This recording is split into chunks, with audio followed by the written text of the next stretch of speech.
আমার দেশে অসংখ্য আলেম ওলামা নিরীহ মানুষকে জঙ্গি তকমা দিয়ে কারাগারে রাখা হয়েছে।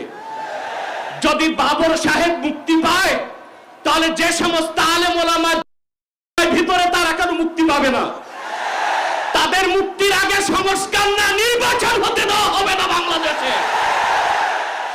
আর মাদ্রাসা ছাত্রদের পবিত্র রক্তে পা রেখে তারা ক্ষমতায় যায়, আর ক্ষমতায় যে ইসলাম ও মুসলমানকে চ্যালেঞ্জ করে, এ সুযোগ আর দেওয়া হবে না। আলা রাসূলিহিল কারীম, আম্মা বাদ। হেফাজত ইসলাম বাংলাদেশ কর্তৃক আয়োজিত আজকের মহাসম্মেলনের সম্মানিত সভাপতি হাজারাত উলামায়ে কেরাম, বাংলাদেশের বিভিন্ন প্রান্ত থেকে আজকের এই মহাসম্মেলনে আগত প্রতিটি মুমিন মুসলমানকে আমার হৃদয় নিংড়ানো ভালোবাসা, শুভেচ্ছা এবং অভিনন্দন।